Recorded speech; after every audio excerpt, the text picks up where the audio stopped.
Video को like करके आगे शेयर ज़रूर कर देना। इंसान तो इंसान है। मेरे नबी के हाथ पर जिन्नात ने तक कलमा पढ़ा है। हालांकि जिन्नात नजर नहीं आते। जिन्नात नजर कभी किसी को दिखा हो तो बता दे, दिखा। कुछ लोग ऐसे भी कहते हैं कि मुझे दिखता है, दिखता होगा। उसको जिन इसीलिए कहते हैं कि वो दिखता नहीं, दिखता नहीं, इसीलिए उसको जिन कहते हैं। और जिसको दिख जाता है फिर वो नहीं दिखता। ये अजीब सी बात है। हाँ, नहीं, मैं मजाक नहीं कर रहा हूं। ऐसे बेशुमार लोग हुए जिनको दिख गया फिर वो कभी नहीं दिखे। तो जिन्नात, लेकिन ये मेरे नबी का मौजज़ा है। इंसान तो इंसान है।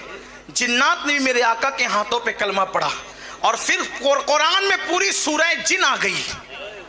कुरान में पूरी सूरह जिन आ गई। इसलिए मेरे आका ने फरमाया कि तुम्हारे अब जिन्नात भाइयों का भी ख्याल किया करो, तुम्हारे जिन्नात भाइयों का भी ख्याल किया करो। और हड्डियां उनके लिए चूस करके छोड़ दिया करो, क्योंकि हड्डियां उनकी गिज़ा है। हड्डियां उनकी गिज़ा है। और भी उनकी गिज़ा का तस्करा किया गया तो मेरे आका ने उनके ख्याल का भी जिक्र किया। बल्कि जिन की बात आई तो एक बात मुझे याद आई कि एक सांप आया हुजूर अलैहिस्सलाम के दरबार में। दरबार ही कहते हैं क्योंकि वो हमारे सरकार हैं। जो सरकार होता है उसी का दरबार होता है। हाँ, और असल सरकार वही है जो परमानेंट है। बजुज सरकार सिर्रे कार आलम, बजुज सरकार सिर्रे कार आलम, सरोकारे न सरकारे निदारे। कौन देता है देने को मुंह चाहिए, देने वाला है सच्चा हमारा। हम पूरी दुनिया की हुकूमतों का एहतराम करते हैं, लेकिन सरकार तो हमारे लिए अपनी सरकार, जिसे खुदा ने सरकार बनाकर भेजा, जिसे खुदा ने गमगुसार बनाकर भेजा। बहरहाल उनके दरबार में सांप आया। लोगों ने मारना चाहा। हुजूर ने कहा रुको, आपकी अगर तवज्जो है तो समझे। लोगों ने सांप मारना चाहा, क्योंकि सांप मारने के लिए कहा गया ना कि कत्लुल मूजी अबलुल ईजा, के मूजी को कत्ल कर दो इससे पहले कि वो तुम्हें ईजा पहुंचाए। साहबा ने कहा नहीं, मत मारो इसको।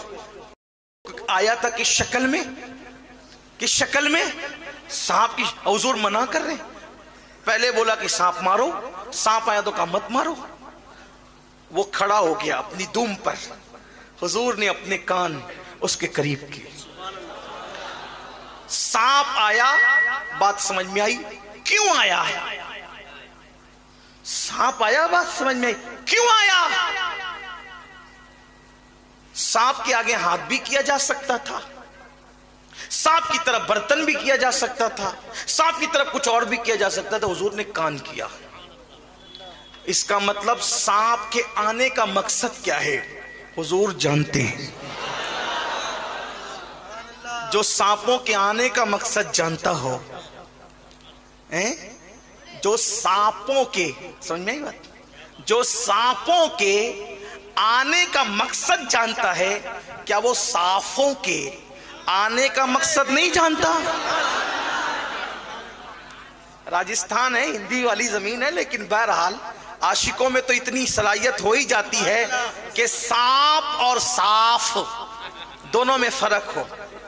आपको साफ इसलिए कह रहा हूं कि जिसकी निस्बत मदीने की सरकार से जुड़ जाए, अगर वो साफ ना हो तो फिर कौन साफ होगा। हाँ, आप सब साफ हैं। तो सांप के कान किया, उसने कुछ कहा, फिर हुजूर ने उसी लहजे में कुछ कहा, अरबी में नहीं, उसी लहजे में जो उसने कहा था। हुजूर ने कुछ कहा, वो चला गया। फिर साहबा हैरान थे, हो क्या रहा है। जबान वो बोली गई जो हम नहीं जानते। हिंदुस्तान में कुछ लोगों को घमंड है। उन्होंने कहा नबी को उर्दू जबान हमने सिखाई है, किताब में किताब बताई जा सकती। लोग कहते हैं यार उनके पीछे क्यों पड़े रहते हो। उनसे कहो वो ऐसे बातें क्यों करते हैं, उर्दू हमने सिखाई। अरे वो तो पत्थरों की जबान भी जानते, तू कौन है। और वल्लाह अगर सुन्नी इम्तिहान लेने आ जाए तो तुम उर्दू के ग्रामर भी सही नहीं बयान कर सकते। सुभान अल्लाह, सुभान अल्लाह। इसलिए कि उर्दू 1857 के बाद नहीं है। उर्दू की इजाद करने वाली 3 शख्सियतों के नाम सरे फहरिस्त हैं और वो तीनों के 3 हमारे हैं। उनके हमारे होने में औरों को भी इख्तिलाफ नहीं है। पहला नाम अमीर खुसरो का है, दूसरा नाम मखदूम अशरफ जहांगीर सिमनानी का है, तीसरा नाम ख्वाजा दक्कन बंदा नवाज के सूदराज का है। नारे तकबीर, नारे रिसालत, उलमाए अहले सुन्नत, मसलके आला हजरत हुजूर सैयद अमीनुल कादरी सुन्नी दावत इस्लामी। तीनों के हमारे होने में उर्दू नबी को सिखाने वालों आपको भी इख्तिलाफ नहीं है, इसलिए कि तीनों कब्रों पर चादर ओढ़कर पड़े जो आपके यहाँ शिर्क है। ये तो सिर्फ हमारा मिजाज है, हमारा ज़र्फ है। मैं किसी को गाली नहीं दे रहा हूं, लेकिन बात ये है। और ये भी आपको बताऊं कि लोगों को उर्दू से बड़ी तकलीफ है। हम उर्दू को मिटा देंगे, उर्दू को मिटा देंगे। हम कहते हैं फिल्में तो हिंदी बनाते हो, फिल्में हिंदी बनाते हो, गाने उर्दू में गाते हो, क्योंकि पता है कि जितनी लज्जतें उर्दू में होगी वो किसी जबान में नहीं होगी। हिंदी बहुत खूबसूरत जबान है, जानता हूं मैं, लेकिन गानों के लिए, शायरी के लिए फारसी जबान के बाद उर्दू जबान से ज्यादा कोई जबान दिलचस्प साबित नहीं हुई है। और अगर लोगों को उर्दू मिटाने का इतना ही शौक है तो हम कहते हैं जिससे भारत आजाद हुआ था वो एक मुख्तसर नारा है और उस नारे का नाम है इनकलाब जिंदाबाद। जब ये नारा लगा था तब भारत आजाद हुआ था। वल्लाह ये इनकलाब जिंदाबाद बता दो किस जबान का नारा है। ये इनकलाब भी उर्दू की पैदावार है। और आपको ये बताऊं, आपसे भी कहता हूं उर्दू सीखो, इंग्लिश मीडियम में अपने बच्चों को जरूर पढ़ाओ, लेकिन उर्दू जिंदा रखो। इसलिए कि इस्लाम का जखीरा कुतुब के हवाले से, लिटरेचर के हवाले से अरबी और फारसी के बाद सबसे ज्यादा अगर है तो वो उर्दू जबान में है। उर्दू जिंदा रहनी चाहिए और रहेगी। क्यों? इसलिए कि वली के बिठाए हुए ऊंट नहीं उठा सकते, तो वलियों की इजाद की हुई जबानों को लोग कैसे मिटा सकते हैं? वो नहीं मिटेगी, नहीं मिटेगी। बहरहाल जबान उर्दू है। बात चली थी, दूर निकली।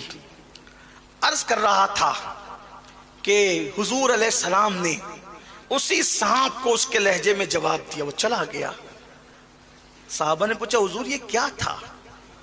आका फरमाते वो जिन्नात था, जिन्नात, और सांप की शक्ल में आया था और मुझसे मसला पूछने आया था। तो मैंने उसको उसके मसले का जवाब अता किया और उसकी जबान में अता किया जो जबान वो लेके। तो जिन्नात ने हुजूर के हाथों पे कलेमा पढ़ा।